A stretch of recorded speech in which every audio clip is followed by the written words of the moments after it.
உணராமல் கற்றல் அப்படிங்கிறது சார்ந்து கற்றல் அப்படின்னு நம்ம சொல்லலாம். இது ஒரு இம்பார்ட்டன்ட் பாயிண்ட், இதை நோட் பண்ணிக்கோங்க.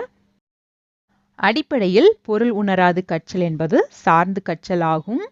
கற்பவர் தங்களின் பெற்றோர் மற்றும் ஆசிரியர்கள் கற்பிப்பதையே கற்றுக்கொள்வர். சரியா?